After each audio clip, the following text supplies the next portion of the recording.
He thought it was just a small-town crush, a lonely mechanic, working hard to raise his daughter, finally taking a chance. She seemed like just another struggling soul, until one rainy night, over pie and coffee, she drops a secret that changes everything. She owns it all, every diner, every paycheck, every decision that could save or destroy on this town. But when powerful forces move in to take it away, her secret isn't the only thing on the line. Will they fight together to save the heart of their town, or lose everything trying? Before we get into the story, comment below where in the world you are watching from today. The morning sun crept through the dusty windows of Walker's Auto Repair, casting long shadows across the concrete floor. Charlie Walker wiped his hands on the red shop rag that had seen better days, just like most things in his life. The old radio on his workbench crackled with country music, providing a familiar backdrop to the clink of tools and the whir of machinery. "Dad, did you forget your lunch again?" Emily's voice echoed through the garage, making Charlie smile, despite himself. His daughter bounded in, her backpack slung over one shoulder, holding up a brown paper bag like it was evidence in a trial. "I was going to grab something later," Charlie said, knowing full well he'd probably work straight through lunch if she hadn't shown up. Emily rolled her eyes, a gesture that reminded him so much of her mother it made his heart ache. "You mean you were going to drink coffee all day, and pretend that counts as food?" She set the bag down on his workbench, carefully avoiding the grease spots. At 16, Emily had her mother's practical nature and kind heart, mixed with a dash of teenage sass that kept Charlie on his toes.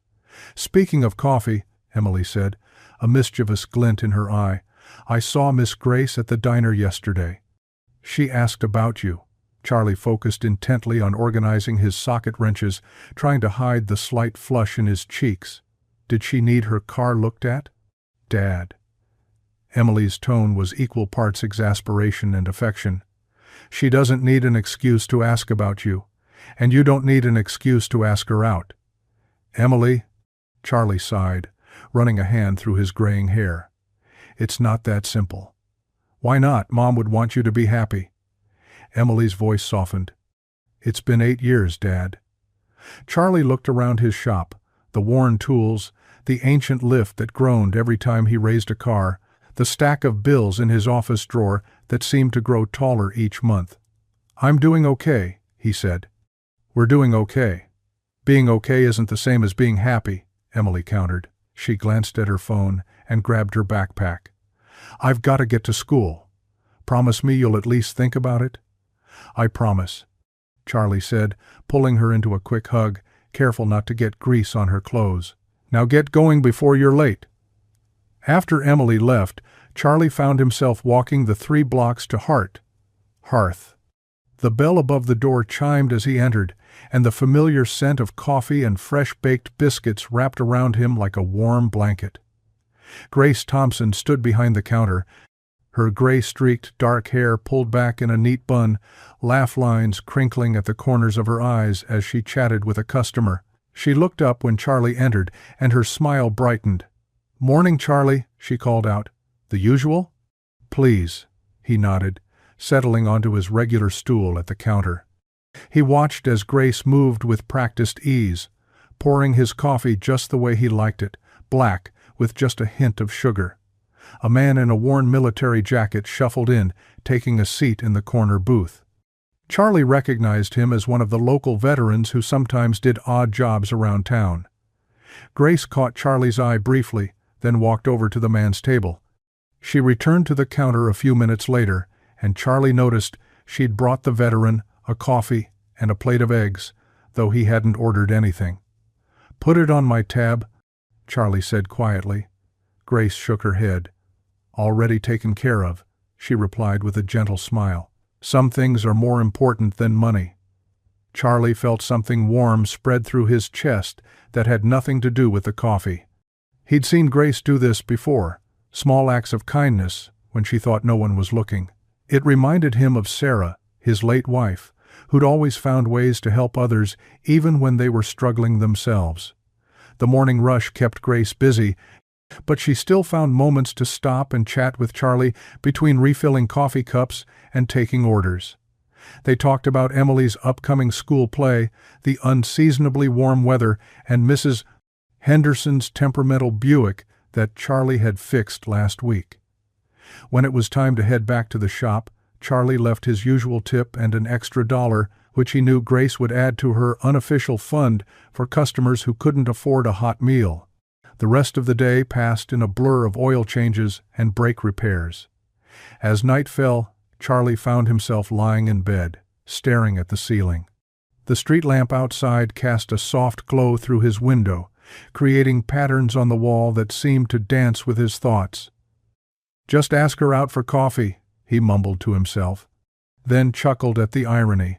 They already had coffee together almost every morning. "Would you like to have dinner sometime?" he practiced, then grimaced. Too formal. "Hey, Grace, I was wondering."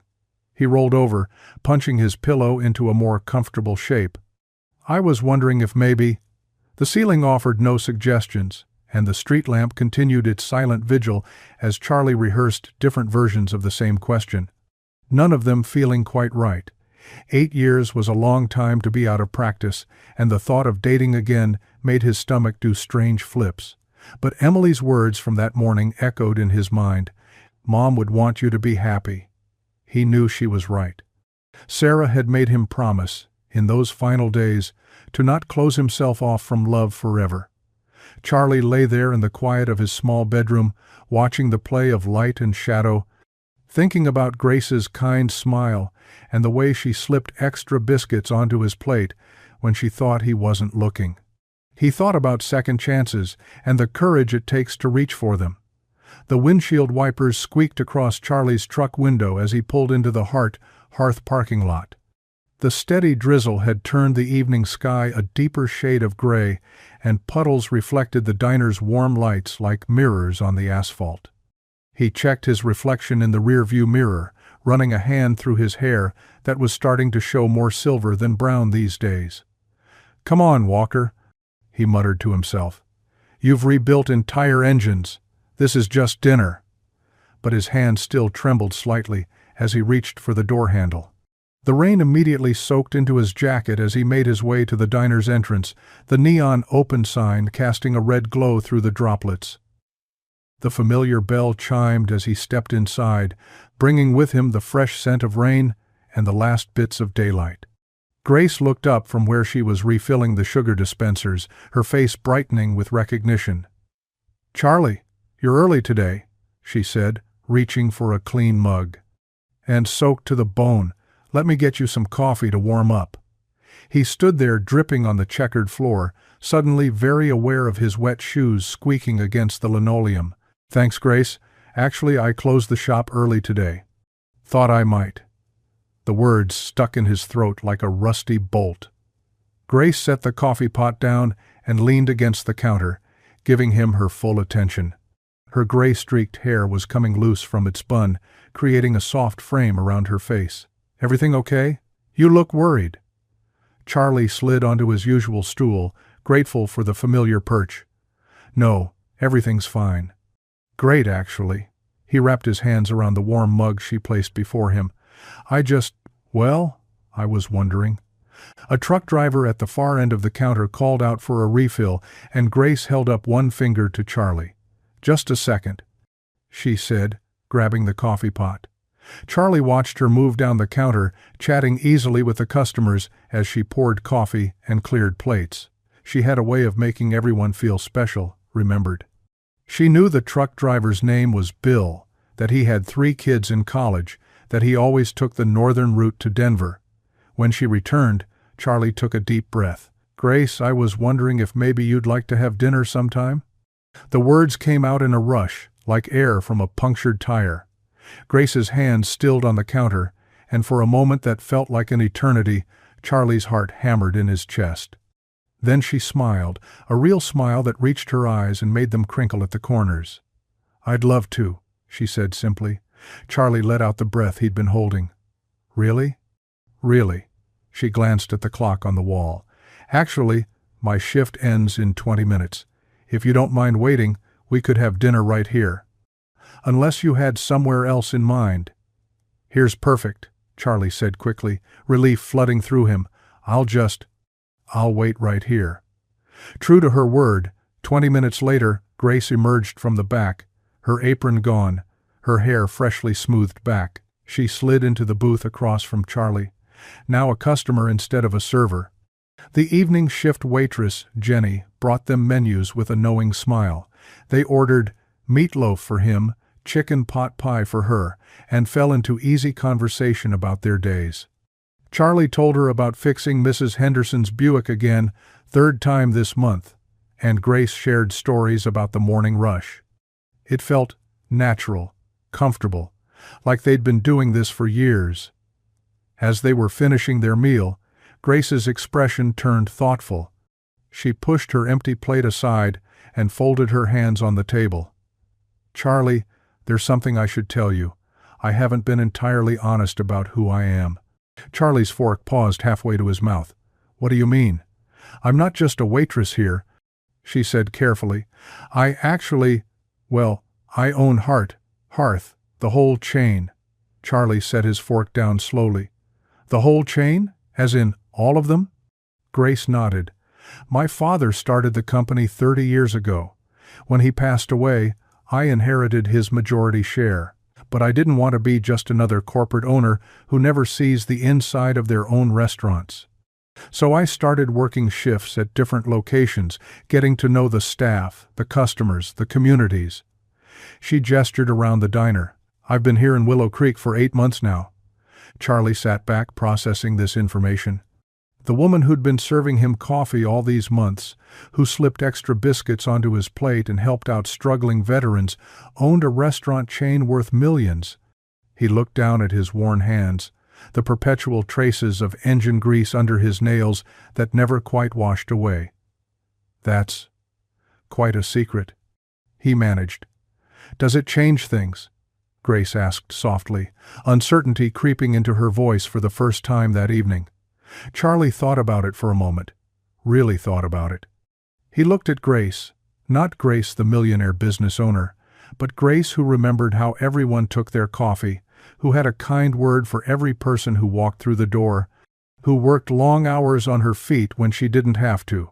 "No," he said finally, surprising himself with how much he meant it. "No, it doesn't change anything important." The tension in Grace's shoulders eased. "I'm glad," she said. "I've grown to care about this place, about the people here, about you," she added quietly. The rain had slowed to a gentle patter against the windows when they finally stood to leave. Charlie insisted on paying for dinner, and Grace let him, understanding that some things mattered more than money. They stood under the awning outside the diner, the neon signs casting multicolored reflections in the puddles at their feet. "I'd like to see you again," Charlie said. "If you want to, that is." "I'd like that very much," Grace replied, her smile warm enough to chase away the evening chill. Charlie drove home through the wet streets, streetlights creating halos in the mist. His heart felt lighter than it had in years, even with the knowledge of Grace's true identity settling in his mind. There was something both terrifying and wonderful about this feeling, like standing on the edge of something new and unexpected.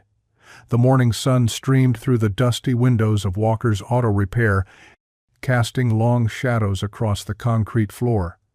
Charlie was already elbow-deep in an old Chevy's engine when he heard the distinctive crunch of tires on gravel outside.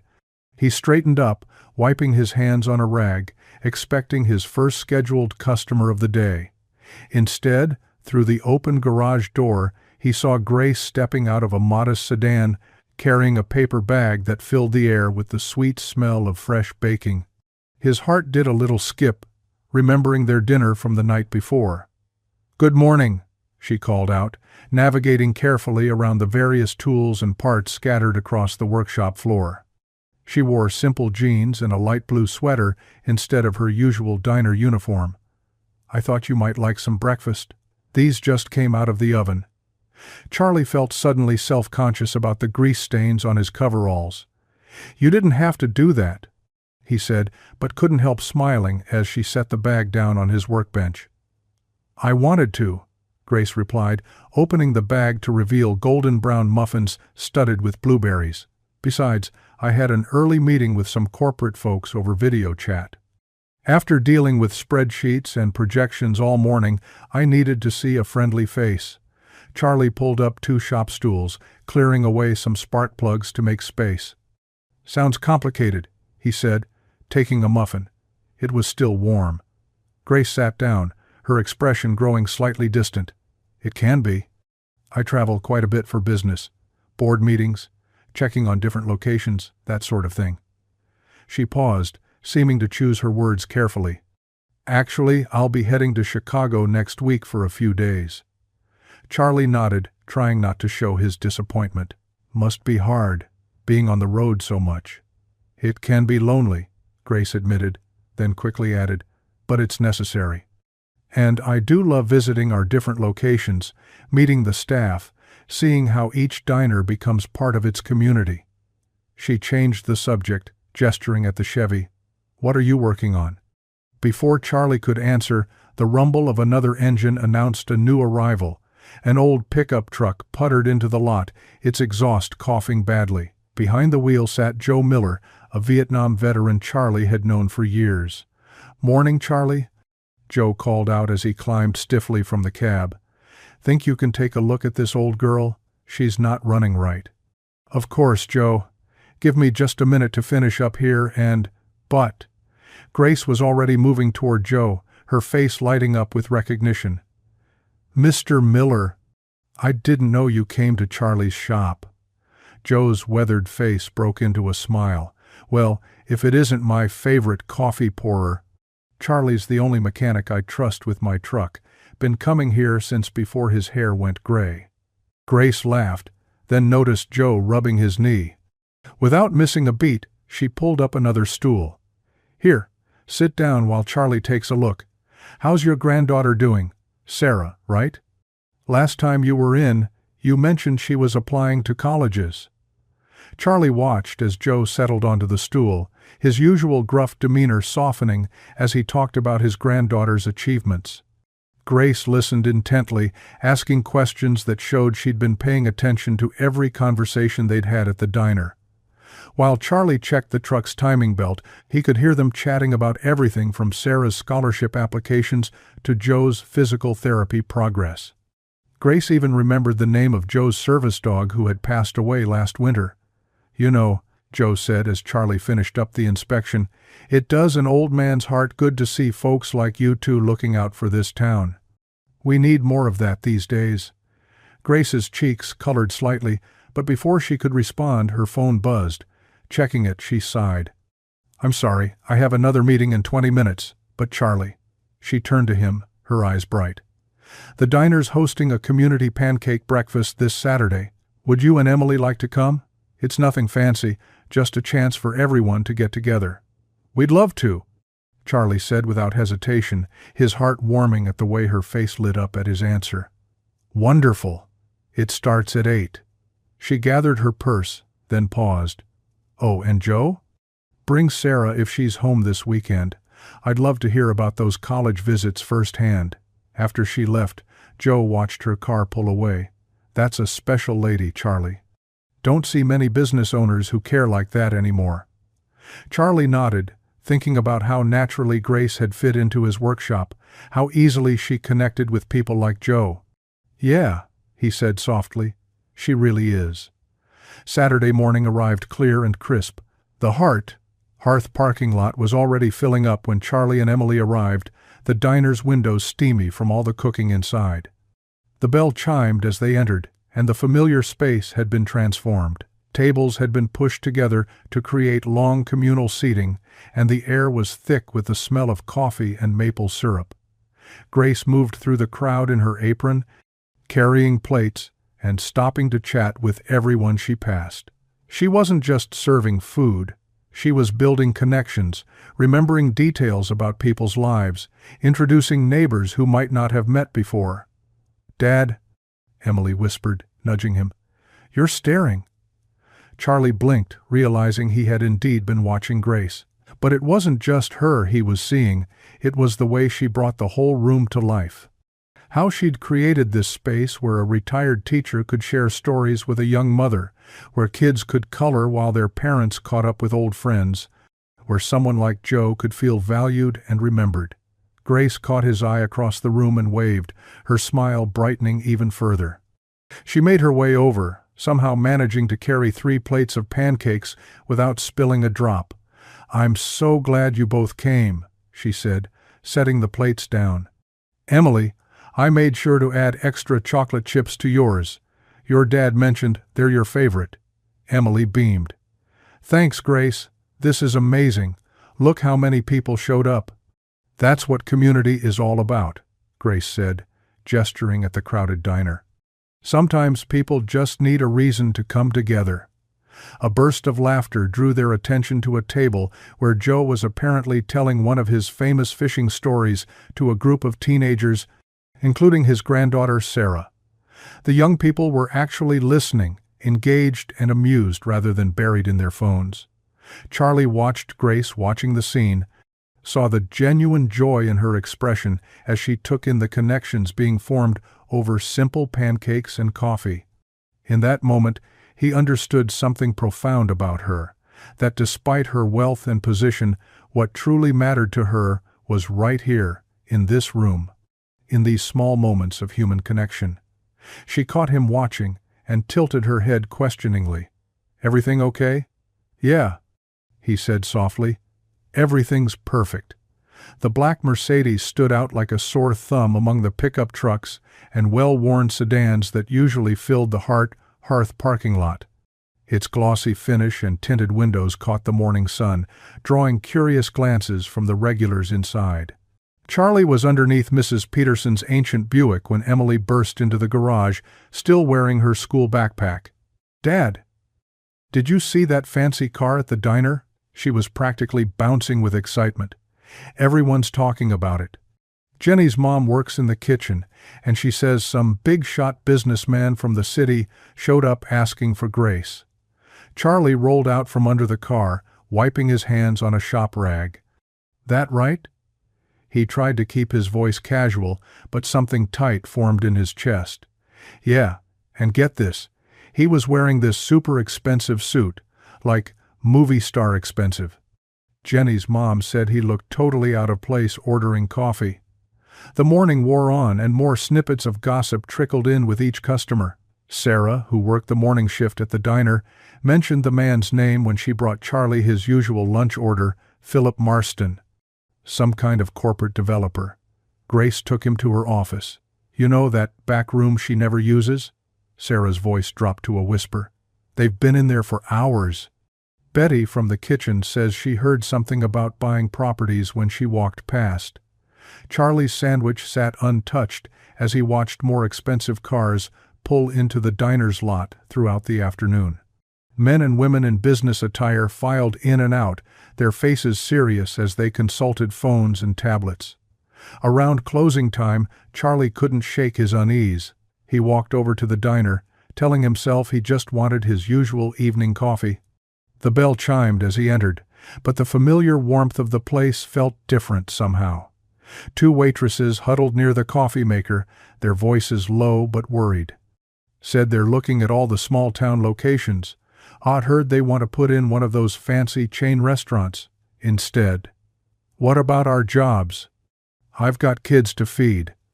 They fell silent when they noticed Charlie, offering weak smiles before busying themselves with work. He settled into his usual booth, watching the closed office door at the back of the diner. When it finally opened, a tall man in an impeccable gray suit emerged first. Philip Marston carried himself with the confidence of someone used to getting his way, his smile practiced and sharp. Grace followed, looking tired but composed in a way Charlie hadn't seen before, more businesswoman than waitress. "We'll be in touch about those projections," Marston was saying. "The board is very interested in moving quickly on this opportunity." He checked his expensive watch. "I'll have my team send over the preliminary paperwork tomorrow." Grace nodded, shaking his hand. "Thank you for coming all this way, Philip. I'll review everything carefully." After Marston left, Grace noticed Charlie. Something flickered across her face. Guilt? Worry? Before she managed a smile that didn't quite reach her eyes. Charlie, I didn't expect to see you this late. Figured I'd stop by for coffee. He gestured to the chair across from him. Got a minute? She glanced at the office door, then back at him. I should really finish up some work. Grace. His voice was gentle but firm. What's going on? The whole town's buzzing about men in suits and secret meetings. She sank into the chair, suddenly looking exhausted. It's complicated, Charlie. Try me. Grace ran a hand through her hair, a gesture he'd never seen from her before. The board, my partners in the company, they've been pushing for changes. They think some of our smaller locations aren't profitable enough. And this Marston fellow? What's his role in all this? Philip represents a development group. They're interested in buying several properties, including this one. They want to create what they call a dining destination, something more upscale, more modern. Charlie felt like someone had punched him in the gut. You're considering selling the diner? This diner? It's not that simple. Grace's voice took on a defensive edge. There are financial realities, pressure from investors. The board thinks. The board? Charlie cut in, his voice rising slightly. Grace, this place isn't just a line item on some spreadsheet. It's where Mr. Roberts gets his breakfast every morning because he can't cook since his wife passed. It's where the high school basketball team celebrates after every game. It's where Sarah earned enough in tips to help pay for college. Don't you think I know that? Grace's eyes flashed. But I have responsibilities to the company, to our shareholders. What about your responsibility to the community? Charlie leaned forward. You told me yourself how important it was to stay connected to the people you serve. That's why you work here, remember? To not lose touch with what matters? Grace stood abruptly, gathering her purse. You don't understand the position I'm in. There are factors at play that... She stopped, pressing her lips together. I need to go. Grace, please. Charlie rose too. Just talk to me. Help me understand. She was already walking toward the door, her heels clicking sharply on the tile floor. I can't discuss this right now. I have calls to make, documents to review. Charlie followed her out into the parking lot, where the evening air had turned cool and damp. So that's it? You're just going to let them turn this place into some fancy restaurant where half the town can't afford to eat? Grace yanked open her car door. You're not being fair. This isn't personal, Charlie. It's business. Except it is personal. To everyone who comes here. To your staff. To me. She paused for a moment, one hand on the car door. For a second, Charlie thought she might turn around, might explain everything. Instead, she slid into the driver's seat and started the engine. Charlie stood in the parking lot, watching her tail lights grow smaller and smaller until they disappeared into the darkness. The neon sign of the Hearth buzzed overhead, casting its warm glow on the empty space where Grace's car had been. The morning sun filtered through the dusty windows of Walker's Auto Repair, casting long shadows across the concrete floor. Charlie lay on his back under Mrs. Davidson's old Ford truck, his mind nowhere near the transmission he was supposed to be fixing. The events from last night kept playing over and over in his head like a broken record. The familiar squeak of the shop's front door caught his attention, followed by the scent of fresh coffee. Small footsteps approached, and then Emily's voice called out, "Dad? You under there somewhere?" "Yes, sweetie." Charlie rolled out from under the truck on his creeper, finding his daughter standing there with 2 steaming cups from the corner store. Not from Hearth, he noticed. That was unusual for her. Emily handed him a cup, her eyes studying his face. "You look like you barely slept." Charlie sat up slowly, his joints protesting after lying on the cold floor. "That obvious, huh? Dad, I've known you my whole life." Emily pulled up an old shop stool, the metal legs scraping against concrete. "Plus, you didn't eat breakfast this morning. You always eat breakfast." Charlie took a long sip of coffee, letting the warmth spread through his chest. "Had a rough conversation with Grace last night. Emily's eyes widened. What happened? Did you guys have a fight? Not exactly. Charlie set his cup down on a nearby workbench. Remember that fancy car you saw yesterday? Turns out it belonged to some hotshot developer. They're thinking about buying the diner, turning it into something more upscale. What? Emily nearly knocked over her coffee. But they can't do that. What about all the people who work there? What about Sarah's college fund? And Mr. Roberts, where will he get his breakfast? A sad smile tugged at Charlie's lips. That's pretty much what I said to Grace. And? Emily leaned forward. What did she say? Charlie shrugged, reaching for a wrench more out of habit than need. She talked about business responsibilities, shareholders, profit margins. Didn't sound much like the Grace we know. Emily was quiet for a moment, her brow furrowed in thought.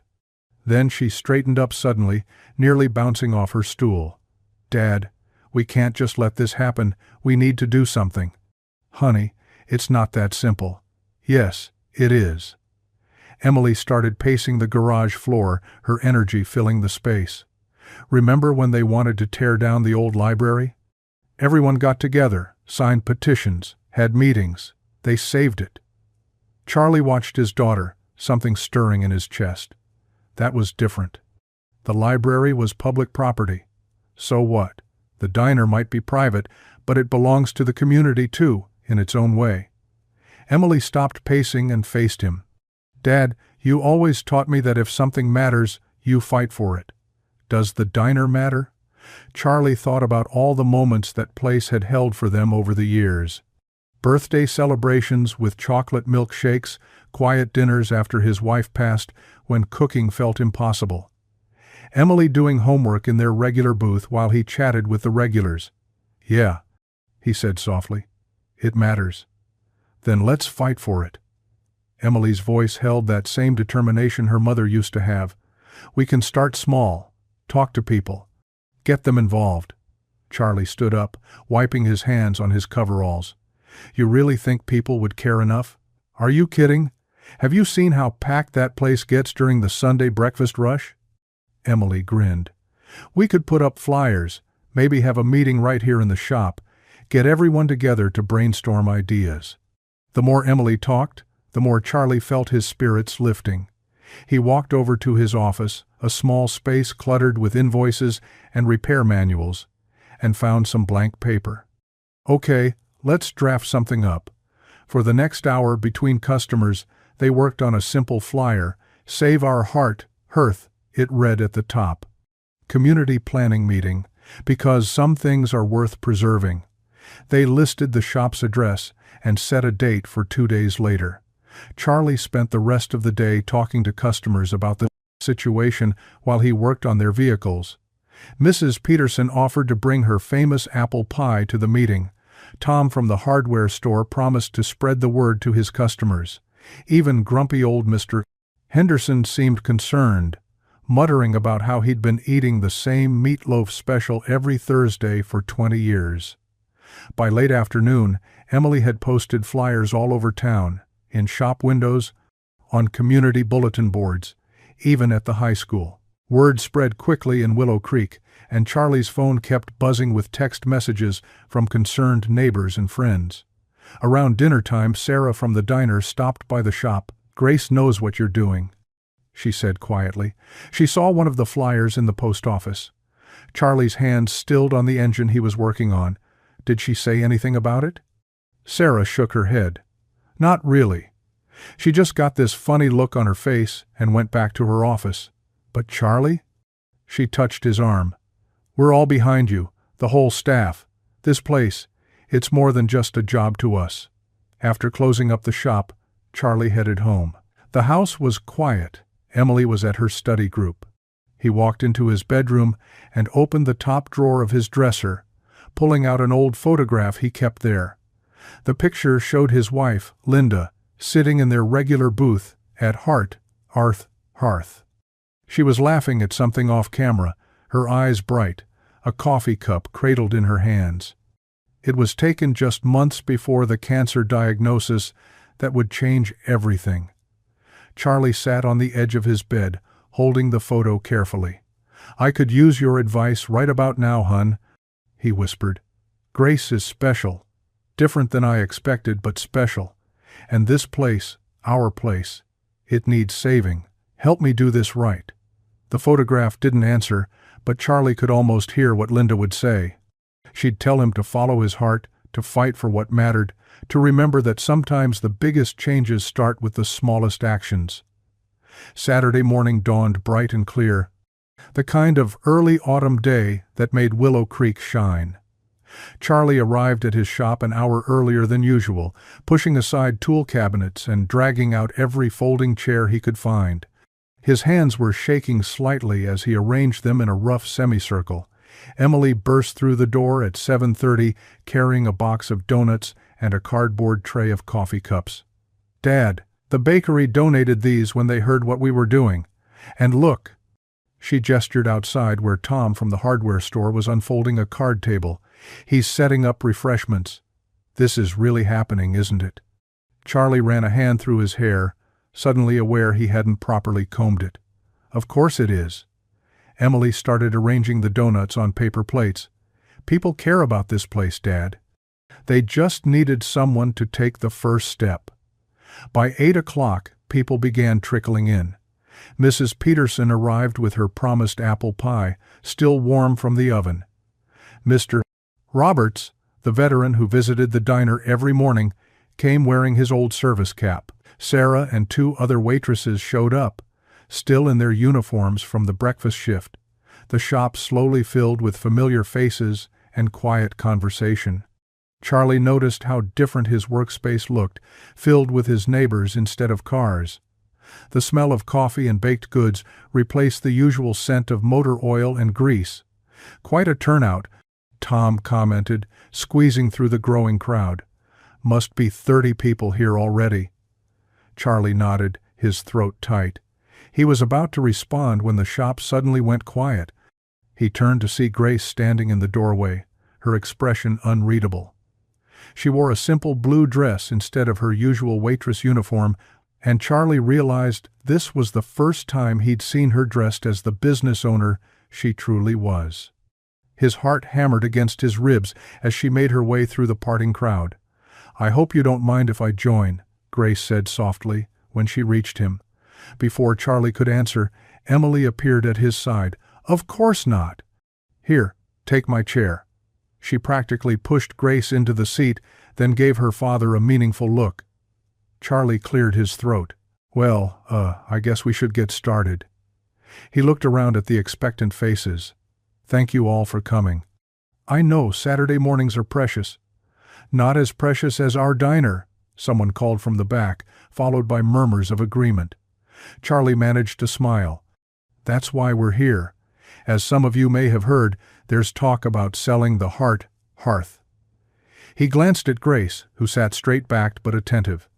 "We wanted to come together as a community and share what this place means to us. Maybe figure out if there's anything we can do to keep it just as it is." Mr. Roberts stood up first, his weathered hands gripping his cap. "I've been eating breakfast at that counter every day for 12 years, he said, his voice gruff. "After Mary passed, it was the only thing that got me out of bed some mornings. The staff there, they're like family now." Sarah wiped her eyes as several people nodded. Mrs. Peterson raised her hand next.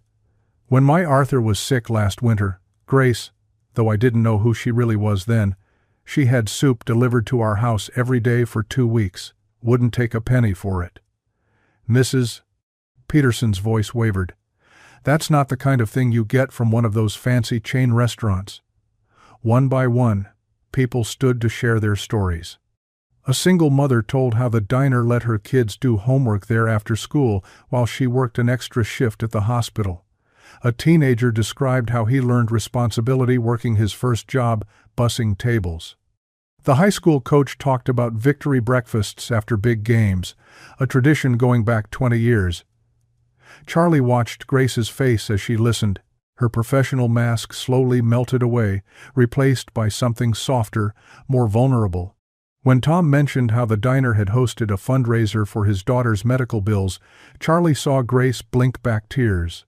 Finally, Emily stood up. "I was 8 when we lost Mom," she said quietly. Charlie's heart clenched. They rarely talked about this in public. "Dad and I came to the diner that first week because he couldn't face cooking. Ms. Fort, Linda behind the counter, gave me extra whipped cream on my hot chocolate and told me stories about her own mom in heaven. We kept coming back, and somehow it helped. The diner became our special place." Grace stood up then, smoothing her dress with trembling hands.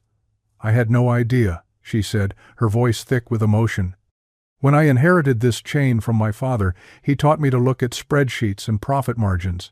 But sitting here, listening to all of you," she took a deep breath, "I've lost sight of what these places are really worth."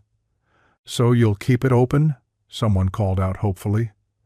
Grace looked around the room, her gaze finally settling on Charlie. "The board is pushing for this sale. They say this location isn't profitable enough compared to our urban branches." She paused. "But maybe we can change their minds. Show them what makes this place special." "How can we help?" Charlie asked, stepping forward. "What if?" Grace's eyes lit up. "What if we hosted some special events? Community gatherings that would bring in business but also demonstrate the diner's value beyond just dollars and cents." The room erupted with suggestions. A veterans breakfast program, weekend poetry readings, holiday fundraisers. As people called out ideas, Sarah started writing them down on a large piece of cardboard. "We could start with a town fair," Emily suggested excitedly. "Set up booths in the parking lot, have local vendors, maybe some music. The kind of event that would look good in a proposal to the board." Grace finished, nodding thoughtfully. The energy in the room was electric now, fear and uncertainty replaced by purpose and hope. People broke into small groups, planning and organizing, while Grace moved through the crowd, taking notes and exchanging contact information. Finally, as the meeting wound down and people began to leave, Grace approached Charlie. She held out her hand, businesslike but with warmth in her eyes. "Thank you for doing this. For helping me remember what really matters." Charlie took her hand, noting how small it felt in his work-roughened grip. "Thank you for listening." Behind them, Emily wasn't even trying to hide her grin as she watched their handshake linger a moment longer than necessary.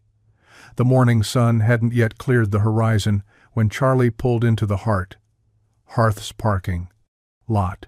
The diner's windows glowed warmly against the pre-dawn darkness, and even from outside he could smell the rich aroma of coffee brewing and bacon sizzling on the grill.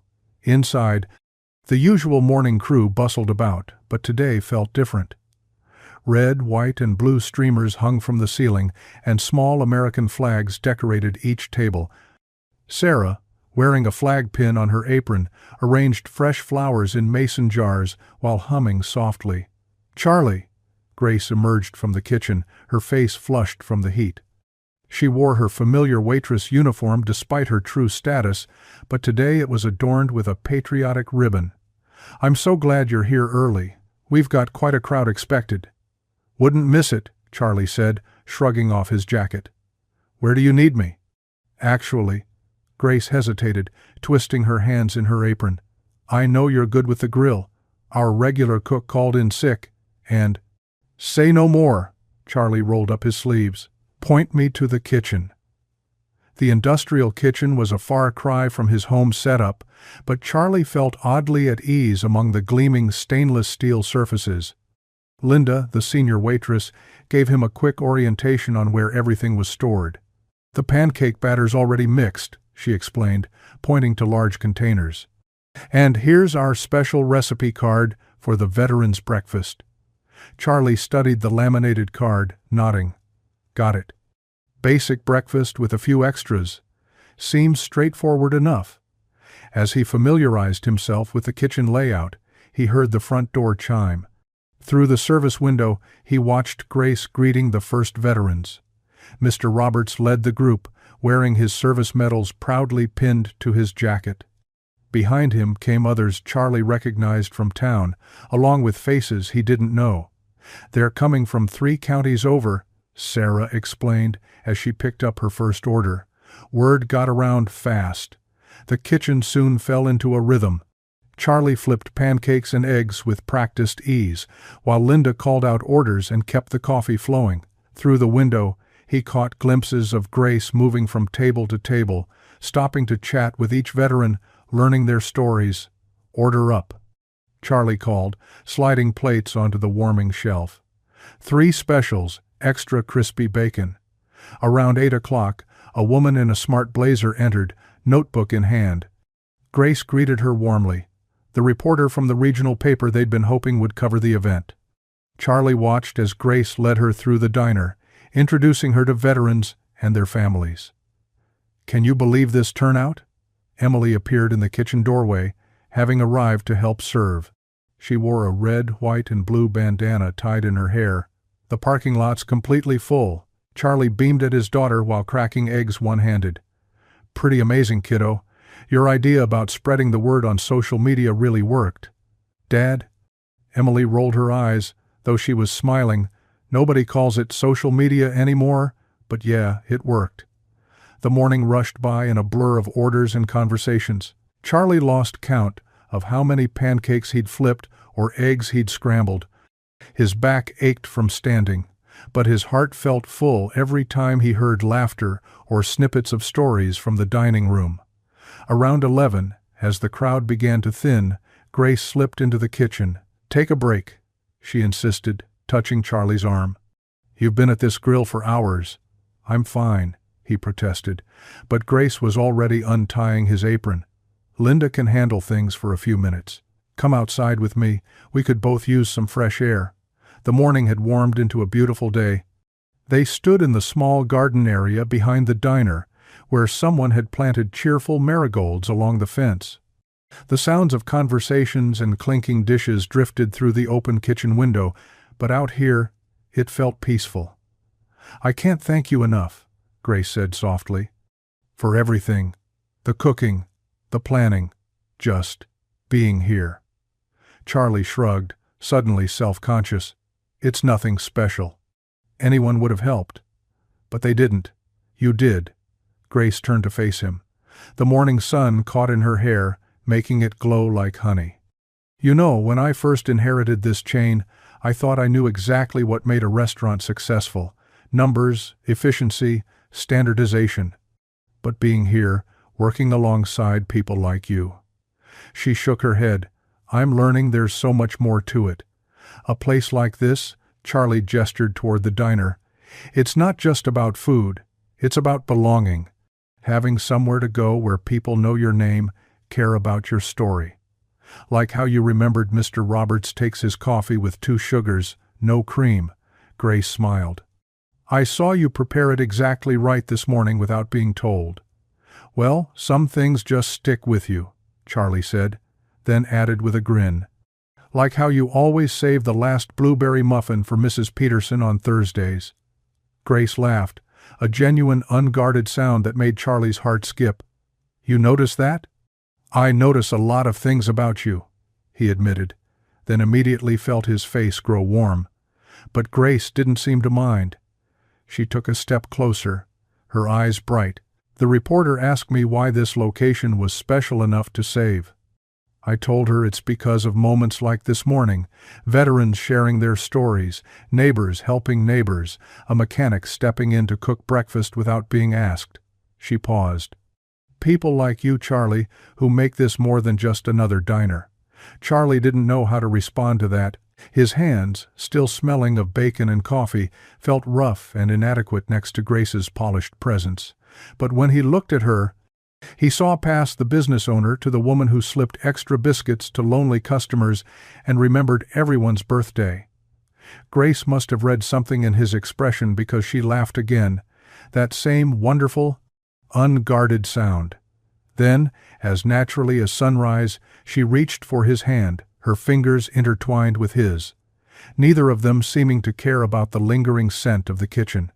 "We should head back in," she said, giving his hand a gentle squeeze. "But Charlie, thank you for reminding me what heart and hearth is really about. Together, they walked back toward the diner's rear entrance, their joined hands swinging gently between them. Through the window, they could hear Emily's voice calling out more orders, the comfortable clatter of plates, and the continuing murmur of veterans sharing their stories over endless cups of coffee. The late afternoon sun cast long shadows across Willow Creek's town square as volunteers strung the last of the twinkling lights between lamp posts. The Save Our Hearth Festival had transformed the usually quiet space into a bustling celebration. Red and white checkered tablecloths adorned folding tables, and the smell of barbecue and fresh-baked pies filled the air. Charlie adjusted a banner that had come loose in the breeze.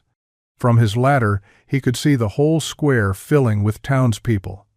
Food stalls lined the perimeter, offering everything from Mrs. Peterson's famous apple turnovers to the Rodriguez family's tamales. Local artisans displayed their crafts on wooden tables, hand-knitted scarves, carved wooden toys, and pottery, all made by Willow Creek residents. "Dad," Emily called from below. "Grace needs help setting up the main stage." He climbed down carefully, his knees protesting slightly. The temporary stage, really just a raised platform with a microphone, stood in front of the diner. Grace was there, consulting a clipboard and directing volunteers. She looked different today, still wearing a Heart Earth apron, but paired with a pretty blue dress instead of her usual uniform. When she spotted Charlie approaching, her face lit up. "Perfect timing," she said, touching his arm briefly. "Could you help Tom with the speakers? We want to make sure everyone can hear the announcements." Charlie nodded, joining Tom at the sound equipment. As they worked, more people streamed into the square. He recognized faces from 3 counties over, people who'd driven miles to support their local diner. Someone had set up an old record player, and classic country music drifted through the early evening air. Emily appeared with a camera, snapping photos of everything: children with ice cream cones, elderly couples sharing pieces of pie, teenagers playing guitar near the fountain. "For the newspaper," she explained, though Charlie noticed she took extra pictures whenever Grace was in frame. As dusk approached, the string lights twinkled to life overhead, creating a warm glow across the square. The crowd had grown considerably, with people spilling onto the surrounding sidewalks. Charlie estimated at least 300 people had shown up. "It's time," Grace whispered, squeezing his hand before climbing onto the stage. The music faded, and conversations quieted as she approached the microphone. Charlie watched her take a deep breath, her fingers smoothing her apron, a nervous gesture he'd come to recognize. "Good evening, everyone," she began, her voice clear and strong despite her obvious nerves. "I see so many familiar faces out there, faces I've gotten to know over countless cups of coffee and slices of pie. When I first came to work at this diner, I thought I was just doing research, learning about our customers. What I didn't expect was to find a home." She paused, looking out over the crowd. In the silence, someone called out, "We love you, Grace," causing ripples of warm laughter. "The truth is," she continued, "I inherited Hearth from my father. He built this chain from nothing, starting with just this location 50 years ago. Somewhere along the way, as we grew bigger, we started focusing more on profits than people. I thought I needed to make smart business decisions until this community showed me what really matters." Charlie watched as she gestured to the crowd, to the lights, to the whole celebration around them. "Look at this. Look at what we've created together. This isn't just about saving a building or a business. It's about preserving a place where veterans find fellowship over morning coffee, where young mothers can bring their children for an affordable meal, where teenagers get their first jobs and elderly neighbors find company on lonely evenings." Her voice grew stronger, more passionate. "That's why I'm announcing tonight that not only will this location stay open, but we're expanding our community programs. We're establishing a youth mentorship initiative, continuing our veterans breakfasts, and creating a fund to help local families in need." The crowd erupted in cheers. Charlie saw Emily wiping tears from her eyes as she continued taking photos. Near the back, several elderly regulars hugged each other. "This is possible because of you, all of you," Grace continued once the noise died down. "Your stories, your support, your love for this place. It reminded me why my father started Hearth in the first place. To create not just a restaurant, but a heart for the community." The applause was deafening this time. People whistled and stamped their feet. Someone started a chant of "Heart and Hearth, Heart and Hearth." As Grace stepped down from the stage, people rushed forward to hug her, shake her hand, or simply thank her. Charlie watched as she embraced Mrs. Peterson, who was openly crying with joy. The donation box near the stage quickly filled with checks and cash as people lined up to contribute to the new community programs. The music started up again, something slow and sweet. The string lights swayed gently in the evening breeze, casting dancing shadows across the square. Grace finally made her way through the crowd to where Charlie stood. "That was quite a speech," he said softly. She smiled, looking both exhausted and exhilarated. "I meant every word." "I know you did." He hesitated, then held out his hand. "Would you like to dance?" Grace's eyes sparkled as she took his offered hand. "I thought you'd never ask." They moved to the edge of the makeshift dance floor, where other couples were already swaying to the music. Charlie wasn't much of a dancer, but with Grace in his arms, it felt natural. Her head rested lightly against his shoulder as they turned slowly under the twinkling lights. "Thank you," she murmured. "For what?" "For believing in me, for helping me remember what's really important." Charlie pulled back slightly to look at her face, wanting to say something meaningful, but words failed him. Instead, he just held her closer as they continued to dance. Around them, the festival continued in full swing. Emily's camera clicked nearby, capturing the moment. The smell of coffee and desserts wafted from the diner, where Sarah and Linda were serving free pie to celebrate. Children darted between the tables, their laughter mixing with the music and conversation. Neither Charlie nor Grace noticed Philip Marston standing at the edge of the crowd, his expensive suit out of place among the casual festival goers. His face was impossible to read as he watched the celebration, phone already in hand. He stepped away from the lights and music into the shadows of a nearby building and began to dial. The morning sun struggled to break through heavy clouds as Grace sat in her small office above the diner, staring at the legal document in her trembling hands. The corporate letterhead seemed to mock her newfound happiness, its stark black text laying out in cold detail how she had violated multiple clauses in her partnership agreement. She read the words again, each line hitting harder than the last: breach of fiduciary duty, violation of contractual obligations, immediate cessation of unauthorized community programs. The final paragraph threatened legal action to remove her from the board if she didn't comply with their demands within 48 hours. The sounds of the diner below filtered up through the floorboards, the clatter of plates, the hum of conversation, Sarah calling out orders.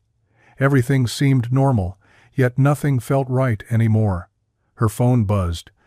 Charlie's name appeared on the screen, accompanied by a message: "Coffee's getting cold. Missing your smile this morning." Grace's throat tightened. She'd skipped their usual morning coffee, unable to face him while this crisis loomed. The festival's joy from last night felt like a distant dream now. The door creaked open, and Linda, her most experienced waitress, poked her head in. "Grace? Charlie's downstairs. Says he brought you those muffins you like from Baker's. Tell him." Grace's voice cracked. She cleared her throat and tried again. "Tell him I'm in meetings all morning. I'm sorry." Linda's concerned look made Grace turn away.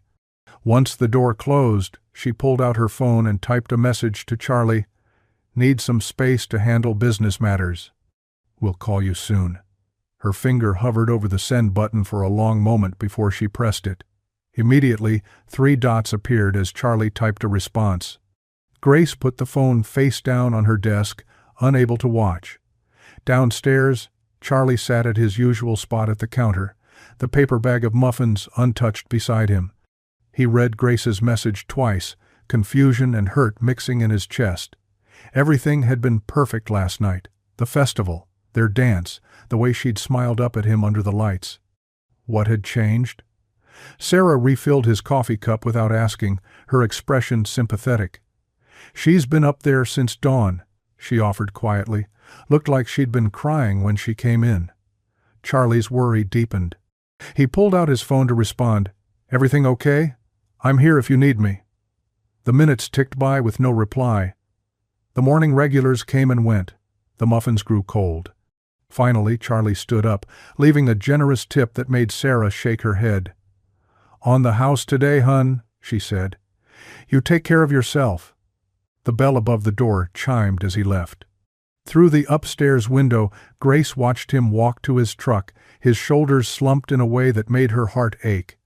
She wanted to run down, to explain everything, but the legal notice on her desk held her in place like an anchor.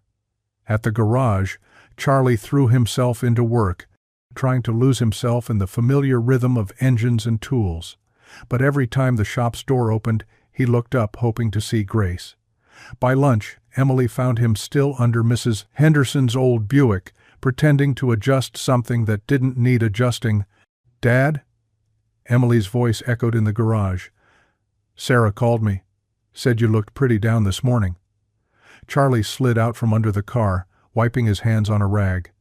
"I'm fine, sweetie. Just busy." Emily perched on his workbench, giving him the same look her mother used to when she knew he was holding something back. "What happened with Grace?" "Everything was so perfect last night." "I wish I knew." He tossed the rag aside with more force than necessary. "She won't see me, won't talk to me. Just sent a text saying she needs space." "That doesn't sound like her," Emily frowned. "Did something happen after the festival?" "Not that I know of." Charlie leaned against the car, suddenly feeling every one of his 54 years. Maybe I misread things.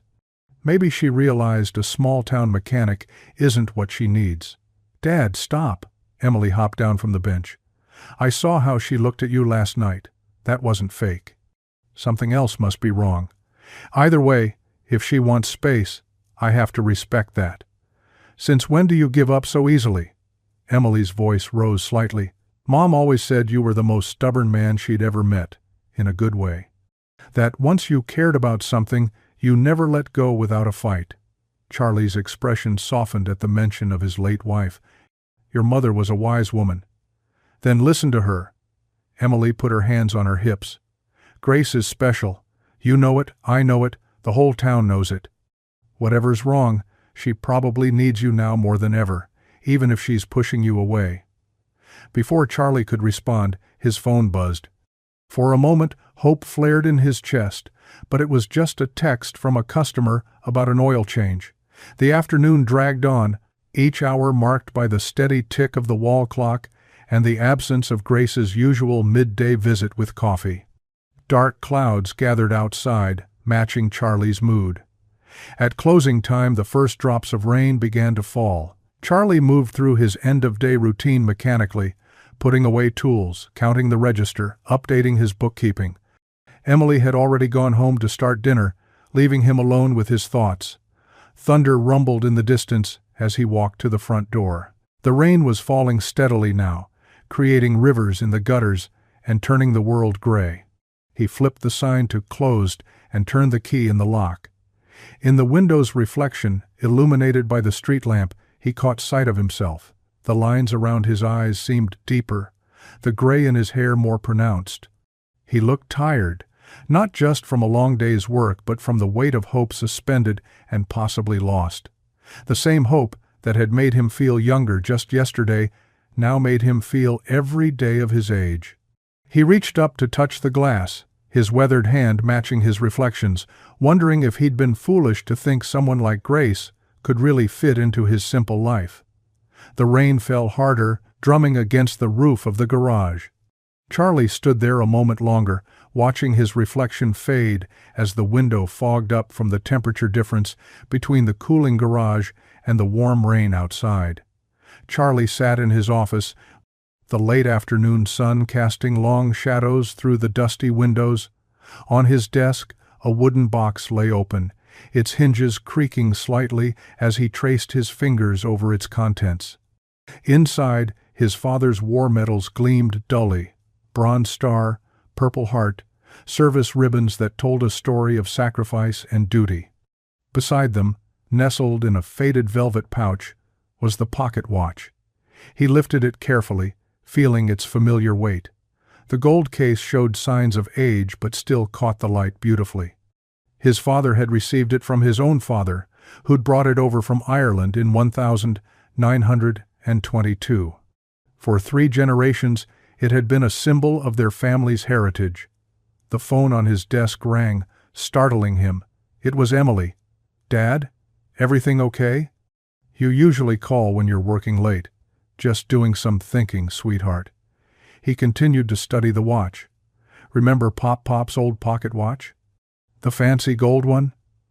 "Of course. You used to let me hold it when I was little, but only if I sat really still." Charlie smiled at the memory. "That's the one. Why are you looking at it now?" He hesitated.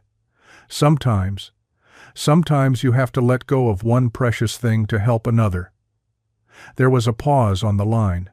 "This is about Grace, isn't it? She needs help, Emily. The corporate folks are trying to force her out, if she had enough shares." "Dad." Emily's voice was gentle.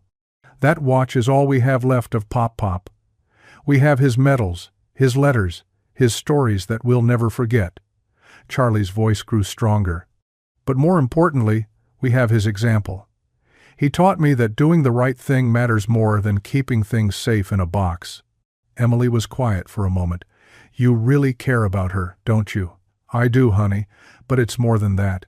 It's about standing up for what's right. Your grandfather would have understood that." "Then do it," Emily said firmly. Pop would be proud." After saying goodbye to Emily, Charlie carefully wrapped the watch in a soft cloth and placed it in his jacket pocket.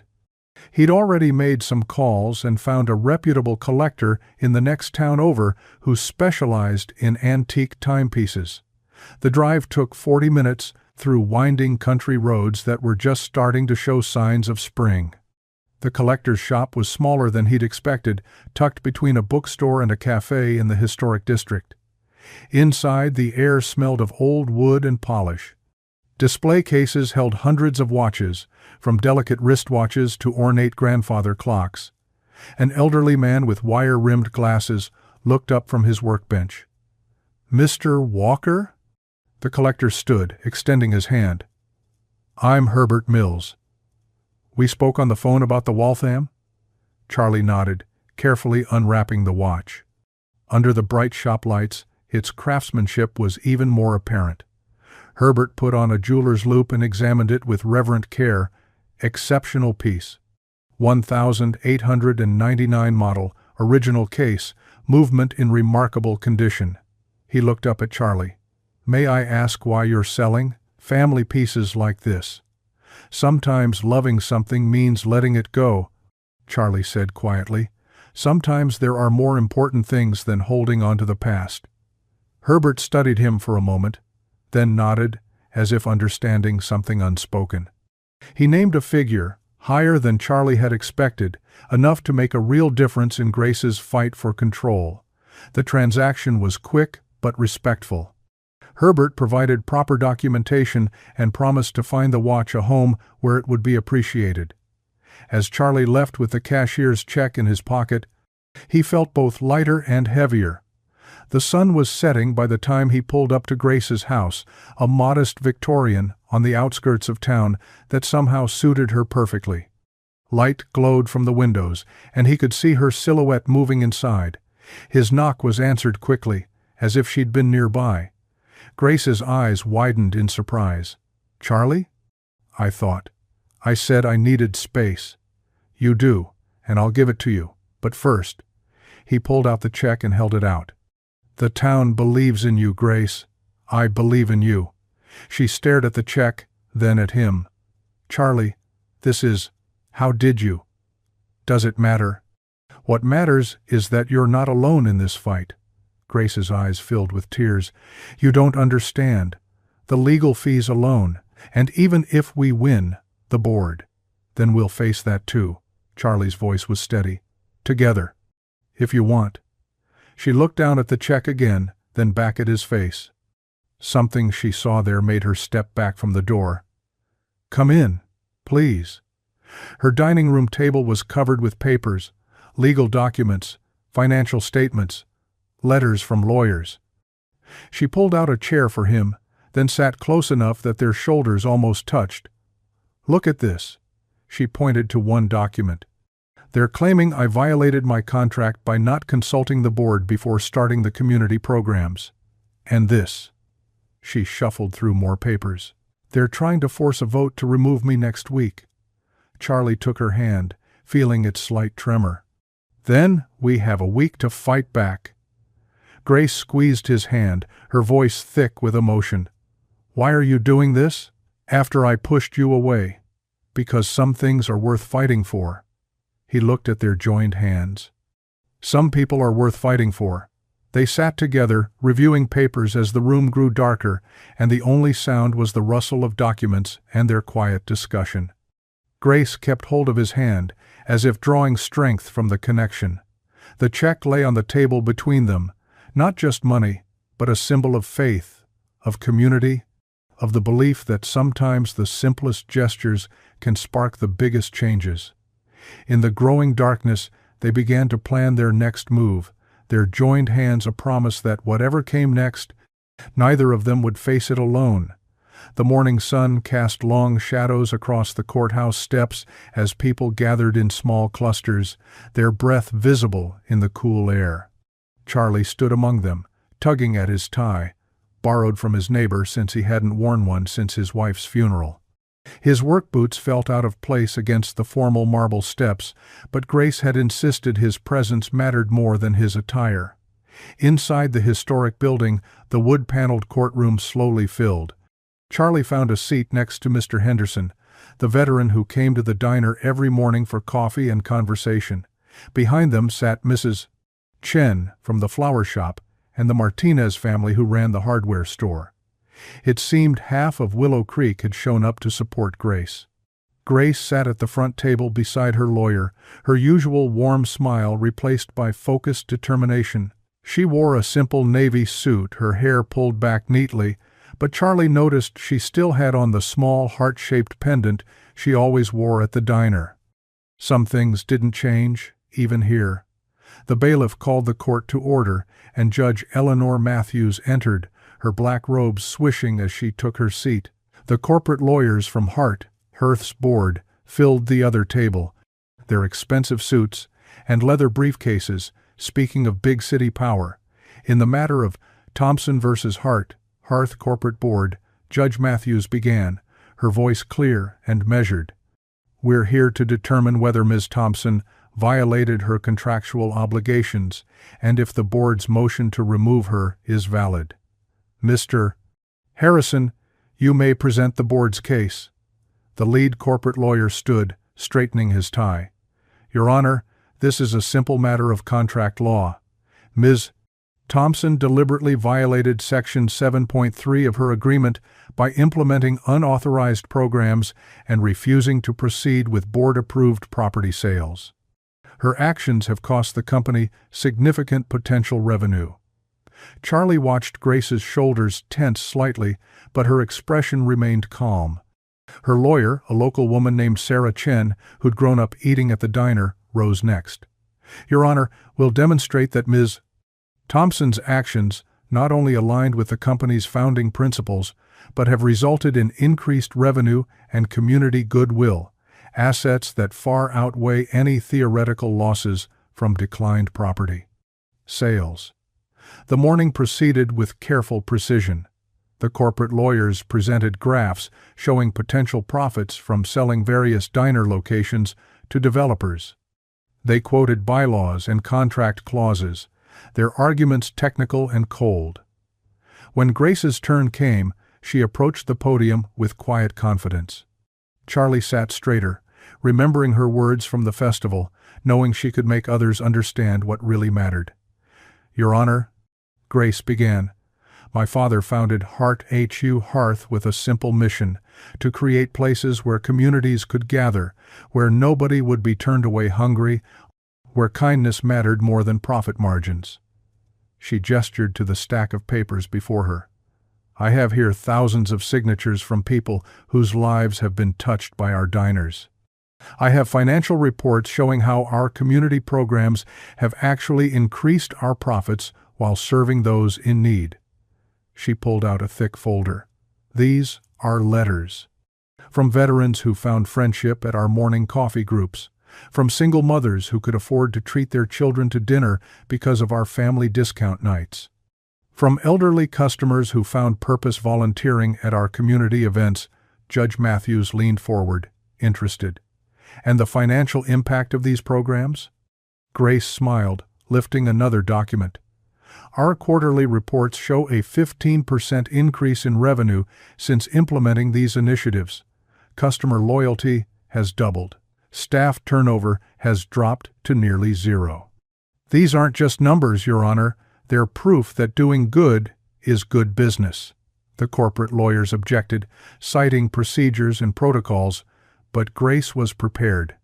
She presented documentation showing how every program fell within her discretionary authority. She demonstrated how the community engagement had generated positive press worth more than any property sale would have brought.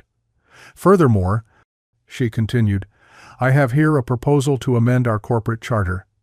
She handed copies to the judge and the opposing lawyers.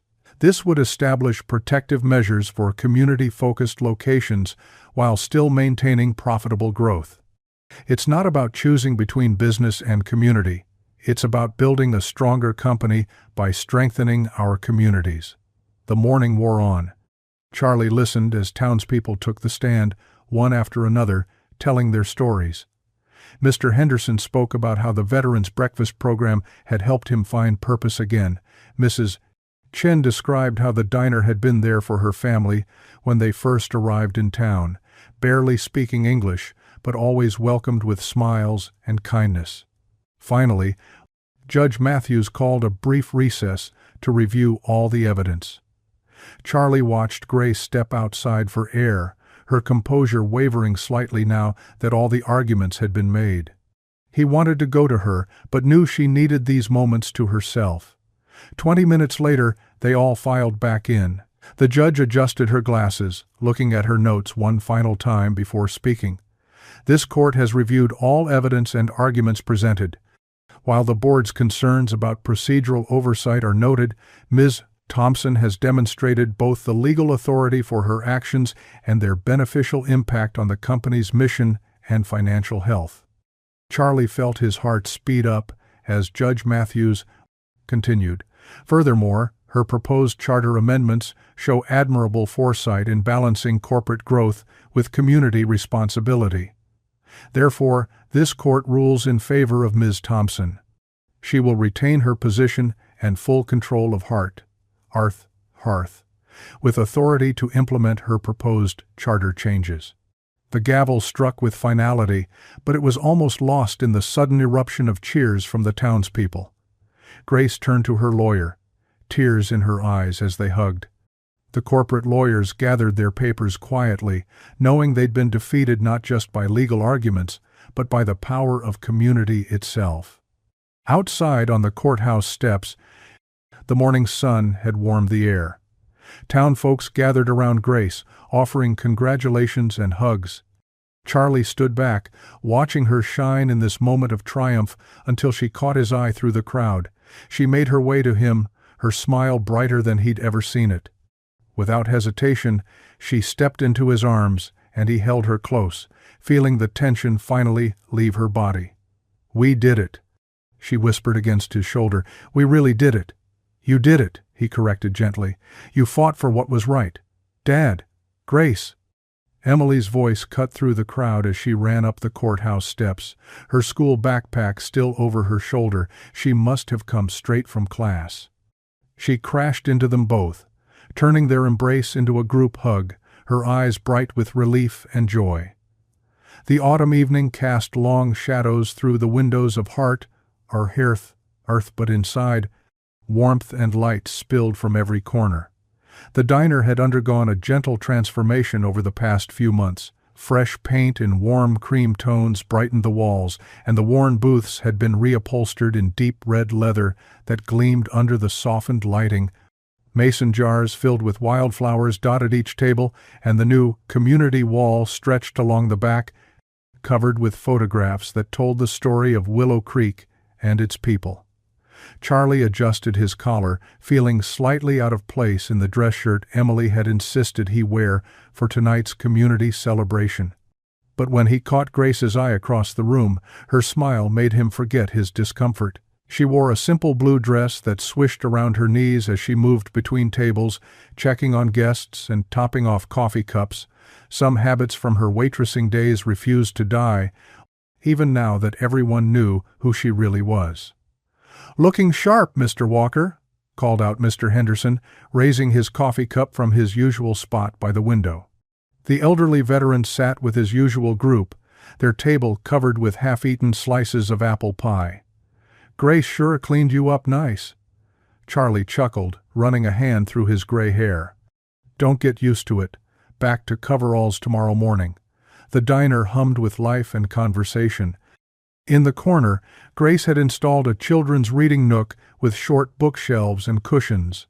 The Martinez kids sprawled there now, absorbed in picture books while their parents chatted nearby. The soft twang of acoustic guitar filtered through the room. Jimmy Chen from the flower shop had brought his instrument and was playing gentle country tunes that had several couples swaying between the tables. "Dad." Emily appeared at his elbow, her camera hanging around her neck. She'd been documenting the evening, capturing candid moments of townspeople enjoying themselves. "Mrs. Peterson wants to know if you can look at her car tomorrow. She says it's making that clicking sound again. Tell her to bring it by around 10. Charlie nodded, watching as Grace made her way toward them through the crowd. She stopped to hug Mrs. Chen, laughed at something old Joe whispered to her, and patted little Tommy Martinez on the head as she passed the reading nook. "This is exactly what I always dreamed the diners could be," Grace said when she reached them, slipping her hand into Charlie's. "Not just restaurants, but real gathering places. Places where everyone belongs." The community wall behind them stood as testament to that vision. Photos showed veterans' breakfasts and children's story times, holiday celebrations, and quiet moments. There were snapshots of regulars at their usual tables, of staff members through the years, of town events and daily life. In the center hung a restored black and white photograph of Grace's father standing proudly in front of the very first hearth location. "Your father would be proud," Charlie said softly, squeezing her hand. "You didn't just save his legacy, you made it stronger." Grace's eyes misted slightly, but her smile remained bright. "I had help." She looked around the room, taking in the faces of people who had stood with her through the fight to keep the diner. "I had a whole community of help."